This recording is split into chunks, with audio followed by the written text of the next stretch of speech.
जय गुरु जी, शुक्राना गुरु जी, मेरी प्यारी संगत जी, गुरु जी का अनंतम अनंतम शुक्राना, लख लख बार शुक्राना, हर सांस दा शुक्राना, हर चीज़ दा शुक्राना। संगत जी, सबसे पहले तो मैं आपको बताना चाहूँगा, आप गुरु जी के दिखाए हुए रास्ते पे चलो। यकीन मानिए समय लगेगा, साल भी लग सकता है, 2 साल भी लग सकता है, लेकिन गुरु के दरबार में आपको ऐसी चीज़ मिलेगी ना जिसकी आपने कल्पना भी नहीं की होगी। क्योंकि गुरु के दरबार में जैसे इम्पॉसिबल का शब्द है ना, वो है ही नहीं। क्योंकि गुरुजी उसको अलग कर देता है, 3 टुकड़ों में कर देता है, Brahma Vishnu Mahesh. I am possible, her cheese possible है गुरु के दरबार में। तो संगत जी, हर सत्संग को एंड तक सुना करिए। काफ़ी संगत का आता है कि नेगेटिव टाइटल है। भाई नेगेटिव टाइटल कैसे है संगत जी, मुझे ये समझ में नहीं आता।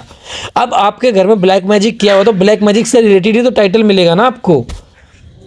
तो आपको कैसे गुरुजी ये कह देंगे कि बिना ब्लैक मैजिक को ठीक किए हुए, बिना आपके घर से बीमारी को ठीक किए हुए, गुरुजी आपको कैसे कह दें कि आपके घर में नोटों की वर्षा होने वाली है, आपके घर में ये होने वाला है, आपके घर में ये होने वाला है? कैसे कह देंगे गुरुजी? जब तक आपके घर में बीमारियों की जड़, ब्लैक मैजिक की जड़ ही खत्म नहीं होगी तो कैसे कह देंगे गुरुजी? संगत जी, आप खुद सोचो। तो हर सत्संग को एंड तक सुनो, नेगेटिव कुछ नहीं है। सिर्फ आपके दिमाग की सोच है, गुरुजी पे विश्वास है तो हर चीज़ को पॉजिटिव बना सकते हो। तो आइए आज के सत्संग को शुरू करते हैं। बहुत ही ब्लेस सत्संग आज के। जय गुरु जी, शुक्राना गुरु जी। ओम नमः शिवाय, शिव जी सदा सहाय। ओम नमः शिवाय, गुरु जी सदा सहाय। जय गुरु जी। जय गुरु जी, शुक्राना गुरु जी। आज का मैं अपना ये सत्संग शुक्राना सत्संग पेश करना चाहती हूँ। मैं प्रोफेसर बीना बदकी कश्मीर से। और सबसे पहले आज का सत्संग मैं गुरु जी के महामंत्र से शुरू करूंगी। ओम नमः शिवाय, शिव जी सदा सहाय। ओम नमः शिवाय, गुरु जी सदा सहाय। ओम नमः शिवाय, शिव जी सदा सहाय। ओम नमः शिवाय, गुरु जी सदा सहाय। ओम नमः शिवाय, शिव जी सदा सहाय। ओम नमः शिवाय, गुरु जी सदा सहाय। जय गुरु जी, शुक्राना गुरु जी, लख लख शुक्राना। और मेरे इस सत्संग को सुनने वालों, जितने भी सत्संग बैठे हैं, जितने भी अंकल आंटी जी हैं, उनका भी लख लख बार शुक्राना जो मेरे सत्संग को सुन रहे हैं। ये शुक्राना मैं अक्टूबर महीने का पेश करना चाहती हूँ। 13 तारीख, मैंने पहले भी बताया था कि मेरी बहन मेरे पास आई थी जिसकी तबीयत ठीक नहीं थी, और मैं कश्मीर से आई थी, और कश्मीर के आते ही वो दूसरे दिन सुबह आ गई थी। खैर, मैंने उसके साथ ही अपना दिवाली वगैरह मनाई और सब कुछ अच्छी तरह से किया। गुरुजी ने सारा सामान वामान सब कुछ मुझे खरीदवा दिया, सुबह सुबह 10 बजे 11 बजे तक ही। और उसके बाद मैं सिर्फ बहन की साथ ही बैठी रहती थी, क्योंकि उसको अकेला छोड़ के नहीं जा सकती थी। मैंने जैसा कि पहले भी बताया था कि उसके पति को की मृत्यु हुई, 6 महीने हुए थे। उसके लिए उसको फिर गाजियाबाद जाना था।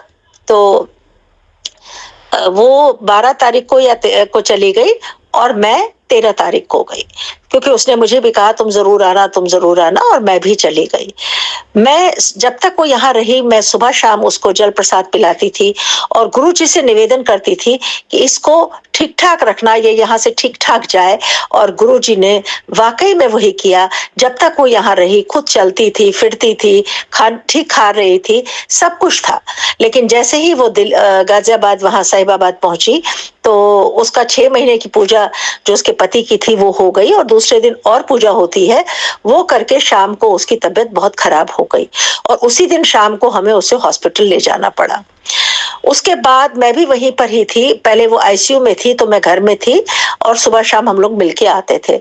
मैंने गुरुजी का तब भी बहुत बहुत शुक्राना किया कि वो मेरे घर से अच्छी तरह से गई और ठीक ठाक थी। लेकिन यहाँ आके अब वो बीमार हुई, तो उसका बेटा और उसकी बहू, वो सब लोग देखभाल रहे थे। फिर मैंने भी उसके साथ 10 दिन हॉस्पिटल में बिताए। मैं वहां पर उसकी देखरेख कर रही थी। आखिरी दिन वहां पर मैं उसको तेल लगा रही थी सर में, और जब वापस बैठी तो मैं सोफे पे बैठने की बजाय नीचे गिर गई, जिसकी वजह से मुझे राइट साइड में थोड़ा लग गई थी, तो काफी थोड़ा लग गई थी। तो फिर मैं अपने घर चली गई। मेरा बेटा मुझे लेने आ गया और मैं घर चली गई। वहां 5-7 दिन तक मेरा बेटा मेरी सेवा करता रहा, और गर्म पानी की बोतल वगैरह वो देता रहा, तो उससे काफ़ी थोड़ा फ़र्क पड़ गया था, काफ़ी ठीक हो गया था। तो हफ़्ते 10 दिन रहने के बाद मुझे यहाँ भी बॉम्बे भी आना था, क्योंकि यहाँ भी देखना भालना था, पैसे देने थे, वो सारा काम भी करना था। खैर, जब मैं गिरी तो सबसे बड़ी बात है कि मैं ऐसे गिरी कि ठीक है, चोट तो लगी ही, मैंने एक्स-रे भी करवाया था, उसमें कोई हड्डी नहीं टूटी थी, उसने कहा शायद मांस फट गया होगा। तो एनीवे, गुरुजी की कृपा से मैं उस वक़्त, बहुत कुछ लग भी सकती थी, बच गई। फिर जब 8-10 दिन के बाद मैं अपने घर से, अपने बड़े बेटे के घर से, तो मेरे पति भी वहीं पे थे, बेटा भी वहीं पे था। जब चली तो मैं स्टेशन जब पहुंची तो मुझे बहुत देर तक वहां पे बैटरी गाड़ी नहीं मिली।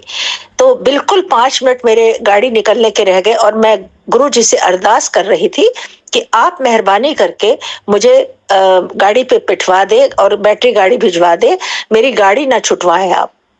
क्योंकि अब फिर से वापस जाना और ये सब करना एक सिरदर्दी थी। ऑलरेडी मैं 3 बार उस बार टिकट अपनी कैंसिल करके नई टिकट कर चुकी थी। गुरुजी का चमत्कार देखिए कि सिर्फ 5 मिनट रह गए थे ट्रेन निकलने के लिए, एक नंबर प्लेटफॉर्म से बैटरी गाड़ी एक फटाफट आई और मैं बैठ गई। रास्ते में हालांकि वो बोलने लगा कि नहीं, आपको आपका अलग होगा, सामान का अलग होगा, ये होगा वो। तो खैर मैंने कुछ नहीं कहा, मैंने सोचा कि अब गाड़ी निकलने वाली है और अब इसके साथ बकवास करने का कोई मतलब नहीं है। तो वो 500 रुपए मांग रहा था, मैंने उसको 400 रुपए देके मैं ट्रेन पे जैसे ही ऊपर मैंने पांव रखा और गाड़ी चल पड़ी। तो जय गुरुजी, शुक्राना गुरुजी, आपकी वजह से मुझे ट्रेन मिल गई, मेरी ट्रेन नहीं छूटी और मैं ठीक ठाक से वहां पर पहुंच गई। जब मैं बोरीवली मुंबई पहुंची, तो जब मैं ट्रेन से नीचे उतरी तो मेरे पास 2 अटैचियां थी। तो मैंने कई 1-2 कुलियों से पूछा, वो 600-700 रुपए मांग रहे थे। तो मुझे बड़ा अजीब सा लगा कि ऐसा कौन सा पत्थर भरे हुए हैं कि जो इनको 600-700 लगेंगे। तो मैंने थोड़ी देर तो मैं बैठी और उसके बाद मैंने कहा, गुरुजी आप ही कुछ मदद करिए, मुझे समझ नहीं आ रहा ये 600-700 रुपए किस बात के मैं इनको दूं। मैं खैर थोड़ी देर मैंने बैठी, थोड़ी सांस ली, थोड़ा जरा सा ये, और उसके बाद मैंने दोनों अटैचियों को वो हैंडल वो निकाल के बाहर और उनको चलाना शुरू किया। तो बोरीवली 6 नंबर पे वो एक्सीलेटर भी है, तो मैं उससे चढ़ गई।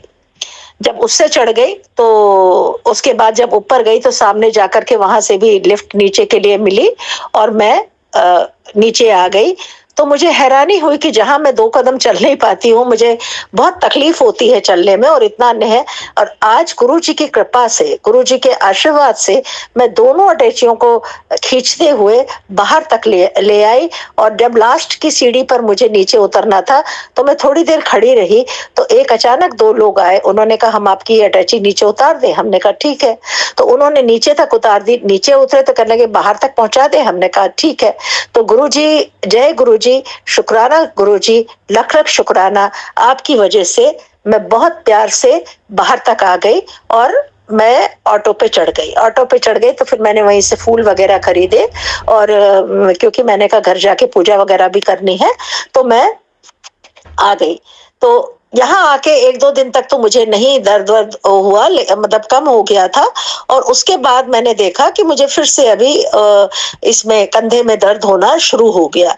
तो दर्द हो रहा था, क्योंकि हड्डी तो नहीं टूटी थी लेकिन दर्द हो रहा था।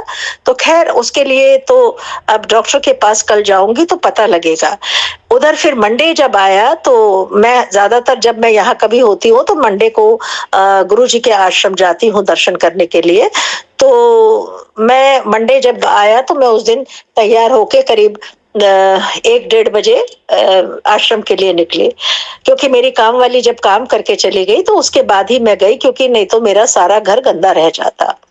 जब मैं 1-1:30 बजे ने, क्योंकि दोपहर का टाइम होता है, ऑटो मिलना बड़ा मुश्किल होता है, लेकिन मैंने गुरुजी से अरदास करी कि मुझे ऑटो मिल जाए ताकि मैं आपके आश्रम, आपके पास दर्शन करने के लिए आ जाऊं। तो जैसे ही मैं नीचे उतरी और वहां पर मुझे ऑटो एक आ गया थोड़ी देर में, और मैं उसमें बैठ के जय गुरुजी करती हुई आश्रम के लिए चल पड़ी। तो रॉयल पाम पे जाकर के मैं उतरी और वहां से फिर मैं शटल गाड़ी में बैठ करके आश्रम पहुंची। तो जय गुरुजी, शुक्राना गुरुजी, लख लख शुक्राना कि जिस दोपहर के टाइम में रिक्शा मिलना बहुत मुश्किल होता है, वहां मुझे रिक्शा बिल्कुल नीचे ही मिल गया और मैं वहां पहुंची तो मैंने दर्शन किए, थोड़ी देर तक मेन हॉल में खड़ी भी रही क्योंकि मैं नीचे बैठ नहीं पाती हूँ। तो वहां मैंने गुरुजी से अरदास करी, जो कुछ भी उन्होंने किया था। और इस बार जब मैं गाजियाबाद भी गई थी तो वहां पर कई हमारे रिश्तेदार वो मेरी बहन के यहाँ आए थे उस पूजा वगैरह के लिए। तो कुछ ऐसे लोग थे जिनसे मैं कई सालों से मेरी बातचीत नहीं थी, कुछ ये थी। तो मैंने देखा कि इस बार उन्होंने बहुत अच्छी तरह से वो मेरे साथ कर रहे थे, जबकि मैंने थोड़ा बोला तो मुझे बहुत बेहद खुशी हुई उनका वो व्यवहार देख करके। क्या सच था क्या झूठ था मुझे उसका नहीं मालूम, लेकिन वहां जाके जो मुझे वो एक एक्सपीरियंस मिला इतने सालों के बाद का, तो मुझे बेहद खुशी हुई और मेरा दिल बहुत खुश था और एक एक रोम जो है मेरा प्रसन्न था कि गुरु जी की कृपा से जो चीज बंद हो चुकी थी, जो चीज बिल्कुल खामोश हो गई थी, उसमें फिर से एक तरंग आ गई, फिर से एक जोश आ गया और बहुत ही अच्छा मतलब हुआ। इवन अपने घर में भी मेरे पोते, मेरे ये वो लोग भी बेचारे, उनका एग्जाम वगैरह अभी था तो मैंने ज्यादा उनको डिस्टर्ब नहीं किया क्योंकि दिन भर फिर वो लोग खेलना बात करना ये है, लेकिन बड़ा अच्छा लगा मुझे। तो कहने का मतलब है कि गुरु जी की कृपा से कुछ चीजें जो पिछले कुछ समय से बंद हो गई थी, मैं उनसे बात भी नहीं करती थी, ये भी नहीं करती थी, लेकिन वो खुद बात करने आगे से आए, अच्छे से किया, तो मैंने भी खत्म करी बात। तो जब मैं यहाँ फूल वूल लेके घर पहुंची तो सारा सामान वगैरह लेकर के पहुंची तो मैंने ऑटो वाले को 20 रुपए अपने से ही ज्यादा दिए, मतलब दिए। मैंने कहा ये वापस देगा, उसने वापस तो दिए नहीं, उल्टा कह लेगा मुझे और 20 रुपए दे दो, ये करो वो करो। मैंने कहा भाई किस बात के, तुमको ऑलरेडी मैंने 18 रुपए ज्यादा दे दिए, अब क्या दूं। तो खैर मैंने गुरुजी को शुक्राना करके मैं घर अपने पहुंच गई और फिर मैंने किसी को, मतलब वो सिक्योरिटी वाले आए तो उन्होंने मुझे ऊपर तक पहुंचा दिया। मैं गुरुजी के घर में घुसी और गुरुजी को अपनी जगह पर जाकर मैंने नमस्कार किया और उनका शुक्राना किया कि अंग संग रहने का, मेरे हर पल साथ रहने का, मेरे मार्गदर्शन करने का। और चोट भी लगी, सब कुछ भी लगी, लेकिन फिर भी मैं ठीक ठाक हूँ, ज्यादा वो नहीं, बच गई। तो उन सब के लिए मैंने बहुत बहुत बहुत शुक्राना किया। तो ये सारा करके मैंने अपना घर द्वार खोला और गुरुजी को प्रणाम किया, सब कुछ किया, ये सारा काम किया और उसके बाद मैं अपने नॉर्मल रूटीन में थोड़ी देर लेट गई और उसके बाद फिर नॉर्मल रूटीन का काम करने लगी। तो कुल मिला के मुझे बेहद खुशी हो रही थी कि मेरा सारा सफर ठीक ठाक रहा। और मेरी बहन जो कि तब से हॉस्पिटल में ही थी, पहले वो प्राइवेट नर्सिंग होमों में थी और उसके बाद जब उसकी तबीयत कई बार काफी खराब हुई तो फिर लास्ट में जिस दिन मैं बॉम्बे के लिए निकली उसी दिन रात को उसको एम्स के लिए ले गए। एम्स में उसको एडमिट कराया। जब मुझे पता लगा तो मैंने गुरुजी से फिर अरदास करी कि गुरुजी आप उसकी रक्षा करना, क्योंकि अब वही बच्चों की माँ भी है और बाप भी है, उसकी रक्षा करना और उसको एडमिशन मिल जाए। उसको एडमिशन उसकी बहू ने किसी तरह से करवा दिया और उसका इलाज भी शुरू हो गया। जितने प्राइवेट हॉस्पिटलों ने इतना पैसा लूटा, 5 लाख 4 लाख ये सब करके, और तब भी जो उनका असली दर था वो पता नहीं चल रहा था। तो जब वो एम्स में एडमिट हुई तो वहां पर डॉक्टरों ने बताया कि उनका वॉल्व खराब है, वो ठीक नहीं है, उसकी वजह से ब्लड सर्कुलेशन नहीं हो रहा है, इसलिए इनका शरीर जो है वो काम नहीं कर रहा है। और जहां ये अभी तक एडमिट थी वहां एंटीबायोटिक दे दे के उन्होंने शरीर को खोखला कर दिया है। मैंने गुरुजी से फिर बहुत अरदास करी कि गुरुजी आप उसकी रक्षा करना और आप उसका बच्चों की वो माँ ठीक ठाक रहे और मेरी बहन भी ठीक ठाक रहे। तो गुरुजी की कृपा से डॉक्टरों ने तो खैर एम्स में क्या कहना है, उन्होंने उनका इलाज विलाज किया और करीब 8-10 दिन तक, आज तक मतलब कल रात तक वो आईसीयू में ही थी और कल रात को उनको वार्ड भी रूम में शिफ्ट कर दिया गया और अभी अब डॉक्टर देख रहे हैं क्योंकि काफी कमजोर हो गई हैं कि क्या वो ऑपरेशन के लायक है, क्या वो वॉल्व चेंज करने के लायक है, तो वो अभी देख रहे हैं। फिर भी मैं अभी गुरुजी से यही अरदास करती हूँ कि वो उनकी रक्षा करे, उनको ठीक करे और उनको अपने घर सही सलामत वापस पहुंचा दे, अपने बच्चों की माँ मौजूद रहे। तो मुझे पूरी उम्मीद है कि गुरुजी ने मेरी इस अरदास को सुना भी होगा और इस पर वो अमल भी करेंगे। उसके बाद जब मैं उस दिन मंडे के दिन आश्रम गई दर्शन करने के लिए, वहां भी मैंने बहुत अच्छे से दर्शन करे, मुझे बहुत अच्छा लगा वहां पे भी दर्शन करे। उसके बाद मैं बाहर जहां पर लंगर प्रसाद खाते हैं वहां पर भी बैठी और गुरुजी से अरदास करती रही, भजन करती रही, सुनती रही और तभी एक भजन चला, बिन बोलिया सब कुछ जानदा, बिन बोलिया सब कुछ जानदा। तो ऐसा लगता है कभी कभी जब इस तरह का कोई भजन अचानक बजने लगता है और वो आपके दिल को बहुत ज्यादा राहत महसूस करता है, तो मुझे उस वक्त दिल में यही आवाज आई कि हम कहें ना कहें, हम अरदास करें या ना करें, लेकिन गुरुजी सबके दिलों का हाल जानते हैं और वही सबका दुख दर्द दूर करने वाले हैं। मेरा दुख दर्द भी वही दूर करेंगे, मेरी बहन को वो ठीक करेंगे और सब कुछ ठीक ठाक हो जाएगा। तो मैंने वहां पर लंगर खाया, मैंने उस दिन समोसा और कड़ा प्रसाद था तो मैंने वो खाया, चाय का प्रसाद भी पिया और बहुत अच्छी तरह से खाया। नॉर्मली कभी कभी मुझे गुरुजी एक प्लेट और दे देते थे, लेकिन उस दिन मैंने मांगा नहीं, मुझे थोड़ी शर्म सी लग रही थी तो मैंने मांगा भी नहीं और लेकिन और मिला भी नहीं। तो चलिए, उसका मुझे वो नहीं है। मैं वहां घंटे भर बैठी, अच्छे अच्छे भजन सुनती रही और जब भजन हो गए, सब कुछ मैंने शब्द वाणी सुनी, उसके बाद माथा टेक करके मैं बाहर आ गई और जल प्रसाद वगैरह ले करके घर के लिए आ गई। बाहर मुझे थोड़ा काफी आगे तक के लिए सवारी भी मिल गई और वहां से मैं ऑटो करके अपने घर आ गई। तो गुरुजी, आपका लख लख शुक्राना कि आपने मुझे बहुत प्यार से अपने वापस घर भी पहुंचा दिया, दर्शन भी करवा दिए, लंगर प्रसाद भी खिला दिया और जल प्रसाद भी दे दिया और बहुत अच्छा लगा मुझे। तो सब कुछ वो मुझे प्यार से, उस दिन दोपहरी में जब ऑटो मिलता नहीं है उस वक्त आपने ऑटो भी भिजवा दिया, तो मुझे बेहद खुशी हुई कि गुरुजी ने मेरे अंग संग रहे, मेरे हर तरह से उन्होंने मदद करी। हर पल का शुक्राना, तो इसके लिए मैं इतना ही कर सकती हूँ कि हर पल का शुक्राना। गुरुजी, आपका लख लख शुक्राना और अनंतम शुक्राना, मेरे अंग संग रहने का शुक्राना, मेरे साथ साथ चलने का शुक्राना, मुझे हर पल पल पर निर्देश देना, मुझे अपने आदेश देना, मुझे समझाना, मुझे करना, हर पल का आदेश, हर पल का शुक्राना जो हमारे गुरुजी कर रहे हैं। और तब मैंने गुरुजी का फिर से शुक्राना भी किया कि आपकी बदौलत ही आज मैं इतना सफर करके भी आई, कश्मीर का प्रोग्राम भी अच्छा हुआ, सभी कुछ अच्छा हुआ। अब गुरुजी, जब तक मेरी बहन यहाँ रही वो ठीक ठाक रही, आपका अनंतम शुक्राना।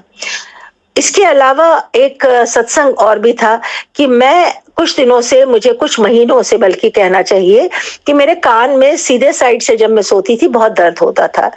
मैंने यहाँ बड़े डॉक्टरों में दिखाया, कोकिला बहन में दिखाया और भी एक डॉक्टर को दिखाया, तो लेकिन दवाई ववाई खाती रही लेकिन कोई फर्क नहीं पड़ा। लेकिन जब मैं गाजियाबाद अपने पति के घर में वहां पे गई तो मेरा बेटा मुझे एक डॉक्टर के पास लेके गया और उसने जब गान को देखा तो उसने मुझे बताया कि ये कभी कभी न, उन्होंने, जब मैंने बोला, उन्होंने तो मुझे बोला 1,20,000 की आप मशीन खरीद लीजिए एयरिंग हेड की। तो जब वो खुद धीरे करके बात करते, कहले आप सुन रही हैं? हमने कहा हाँ मैं सुन रही हूँ।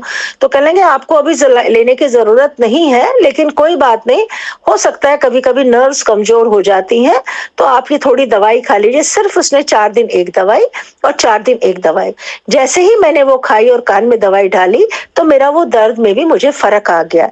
तो जय गुरुजी, शुक्राना गुरुजी, आपने उस डॉक्टर के रूप में आके मेरे कान के दर्द को भी ठीक कर दिया। जय गुरुजी, शुक्राना गुरुजी, लख लख शुक्राना। और कभी कभी मतलब हंसी भी आती है, गुस्सा भी चढ़ता है। इतने बड़े बड़े हॉस्पिटल, इतने बड़े बड़े डॉक्टर, और वो सब इंसानों को अपने पैसों के लालच में बीमार बना देते हैं। मैं 60,000 हालांकि हेयरिंग एड के लिए उस दिन दे के आ गई थी, क्योंकि इतना ज्यादा उन्होंने पैनिक कर दिया मुझे कि मैंने उसी वक्त क्रेडिट कार्ड से उनको पेमेंट कर दी। लेकिन अभी तक मैं वो 60,000 लेके अभी लेने भी नहीं गई, क्योंकि मुझे ऐसा लगा कि ये, और तब वो मेरे घुटनों का भी ऑपरेशन करना चाहते थे। उन्होंने 6 तारीख का फिक्स भी कर दिया था, 5 तारीख को कहा था एडमिट होने के लिए, और 5 तारीख को मेरे पास फोन भी आ गया कि आज आप एडमिट हो रही हैं। मैंने कहा नहीं, मेरा शुगर अभी काफी है, जब तक शुगर मेरा नॉर्मल पे नहीं आ जाएगा तब तक मैं ऑपरेशन नहीं करूंगी, क्योंकि मेरे कश्मीर वाले डॉक्टर ने मुझे टोटली मना कर दिया था कि जब तक आप जोर जबरदस्ती करके इंसुलिन फलाना धमाका दुनिया भर का लेकर के आप ऑपरेशन, लेकिन कल को आपको कौन देखेगा, तो आप पहले नॉर्मल पे अपनी शुगर को लाइए, फिर बाद में अगर आपको लगता है तो आप ऑपरेशन करा लेना। लेकिन हो सकता है कि आपका वेट भी कम हो जाएगा और ये भी हो जाएगा, तो आपको शायद ऑपरेशन की जरूरत ही ना पड़े।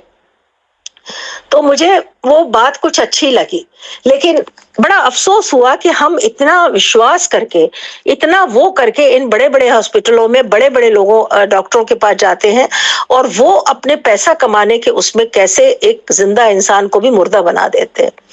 मैं उस दिन जब वहां गई थी, सुबह 9:30 की गई थी, 7 बजे शाम को आई। एक डॉक्टर से दूसरे डॉक्टर, दूसरे डॉक्टर से तीसरे डॉक्टर, तीसरे डॉक्टर से चौथे डॉक्टर, बल्कि एक आंखों का जब मैं ये विजन टेस्ट करवा रही थी, वो डॉक्टर ने तो 1.5 घंटे तक वो अकेला बैठा हुआ था, लेकिन वो हमें बुला ही नहीं रहा था, पेशेंटों को बुला ही नहीं रहा था। बस जब उसको वो सिस्टर कहने जाती थी तो कहता था अभी थोड़ी देर में बैठिए, अभी रुकिए।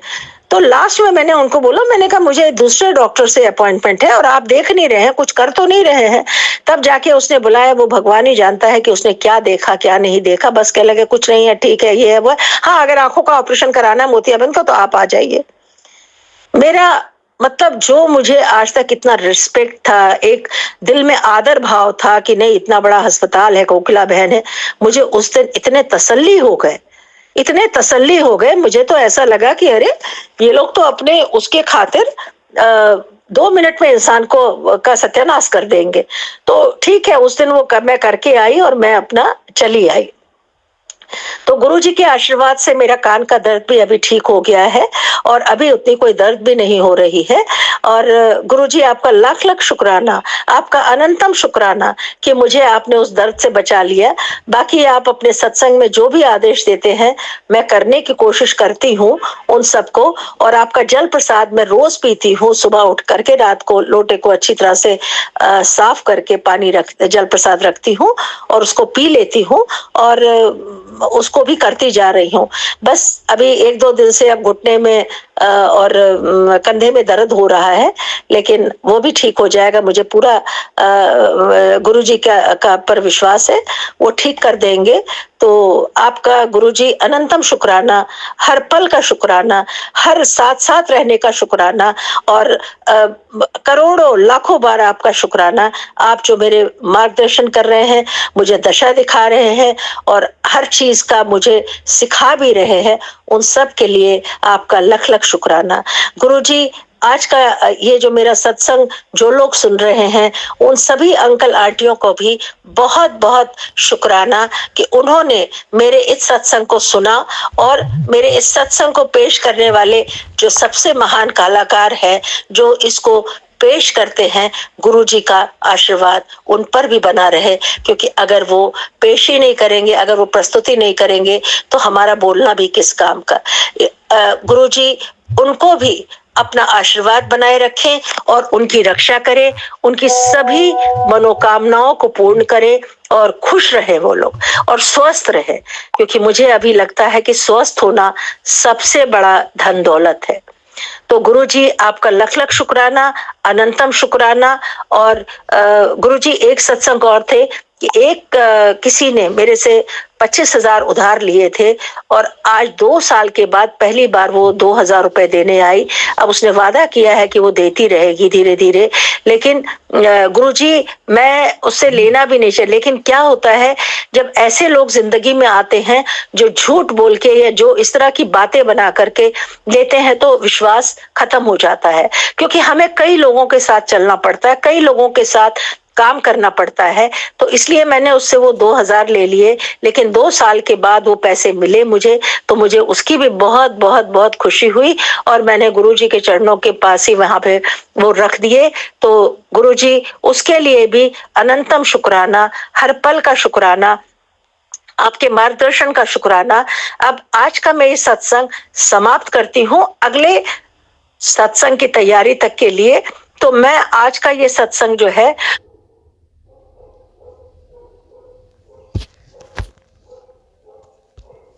गुरु जी के महामंत्र से ही खत्म करूंगी।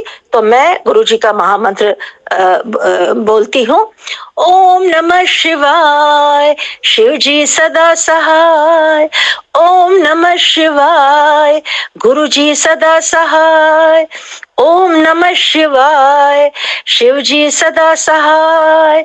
ओम नमः शिवाय, गुरु जी सदा सहाय। ओम नमः शिवाय, शिव जी सदा सहाय।